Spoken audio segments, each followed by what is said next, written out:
ہمارے ساتھ وادی کشمیر کے ٹرائبل لیڈر چودھری محمد یاسین پوسوال ہمارے ساتھ بات کرنے کے لیے موجود، ان سے جاننے کی کوشش کریں گے کہ جس طریقے سے سرکار کی جانب سے بار بار یہ دعویٰ کیا جا رہا ہے کہ ٹرائبل لوگوں کو باز-آباد کاری کے لیے اقدامات کیے جا رہے ہیں، کیا واقعی زمینی سطح پر وہ اقدامات نظر آ رہے ہیں؟ پوسوال صاحب کیا کچھ کہنا چاہیں گے؟ شبیر صاحب بہت بہت شکریہ کہ جو آپ نے ابھی مدعا چڑھا ٹرائبل کی ڈیولپمنٹ کے لیے کیا جا رہا ہے، تو میں موجودہ گورنمنٹ کا بہت ہی شکر گزار ہوں کہ پچھلے دنوں یہ کیبنٹ میں آرڈر نکلا ہے کہ جس میں باز آباد کاری ری ایبلیٹیٹ کیا جائے گا جو لوگ لینڈ لیس اور ہوز لیس ہے.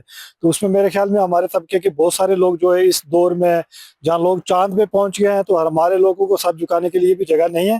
تو میں گورنمنٹ کے اس فیصلے کا بڑا خیر مقدم کرتا ہوں، اور ساتھ میں یہ بھی کہنا چاہتا ہوں کہ یہ صرف وہ فارسٹ ایکٹ والا آرڈر نہ ہو جو 2020 میں بھی ہوا تھا، اور اس وقت ہم نے بڑی خوشیاں منائی تھی کہ فارسٹ ایکٹ کو عملی جامہ پہنایا گیا، تو وہ صرف آرڈر تک ہی محدود رہا. اور اس کے ساتھ میں honourable tribal minister Javed Rana صاحب کا بھی بہت شکر گزار ہوں کہ ان کی کاسٹنگ کی وجہ سے پچھلے دنوں ٹرائبل ڈپارٹمنٹ کو ہی فارسٹ ایکٹ کا نوڈل ڈپارٹمنٹ بنایا گیا ہے. تو میں پورا امید تو ہوں کہ جو پچھلے دنوں سے ہمارے ٹرائبل کے منسٹر یا آنریبل وزیر اعلیٰ صاحب جو اقدامات اٹھا رہے ہیں، تو مجھے لگتا ہے کہ ٹرائبل کی بہبودی کے لیے ایک اچھے اقدام ہے. اور گورنمنٹ سے استدعا کرنا چاہتا ہوں کہ ابھی بھی جناب بہت سارے ایسے علاقے جہاں پہ بنیادی سہولیت نہیں ہے.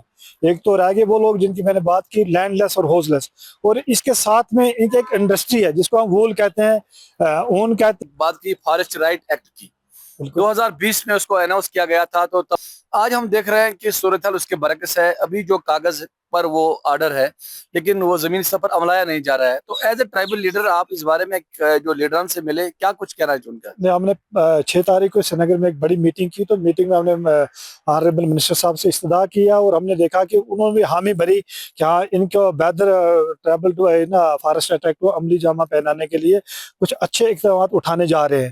تو ہم پورا امید تو ہیں.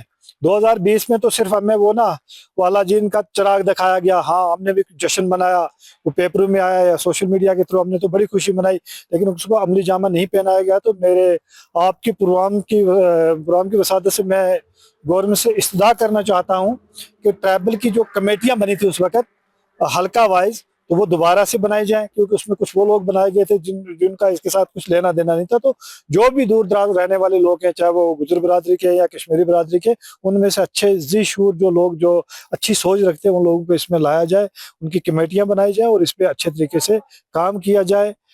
اس کے برعکس ابھی تک تو اس کے برعکس ہو رہا ہے. جہاں پہ چراگاہیں تھی، جہاں پہ بہکیں تھی، اس میں کہیں کمپا کے یونٹ لگائے جا رہے ہیں، کہیں فارسٹ والے وہ تار بندی کر کے تو اس میں پیڑ لگا رہے ہیں. تو میرے خیال میں یہ اس کے خلاف ہی ہوا. تو میں آپ کی پروگرام کی وسادت سے موجودہ گورنمنٹ سے استدعا کرنا چاہتا ہوں کہ اس کو عملی جامہ پہنانے کے لیے میں نے شکریہ تو ادا کر دیا موجودہ گورنمنٹ کا. سر یہ اگر بات کریں گے، بہت شکریہ. چودھری محمد یاسین پوسوال ہمارے ساتھ بات کر رہے تھے، جنہوں نے کہا کہ جس طریقے سے اس ٹرائبل کمیونٹی کو آج تک صرف سیاسی مقاصد کے لیے استعمال کیا گیا ہے، اب وقت آ گیا ہے کہ اس کمیونٹی کے جو جائز مطالبات ہیں ان کو پورا کیا جائے. Shabir Bhat reporting for Dainik Savera from Avanti پورہ.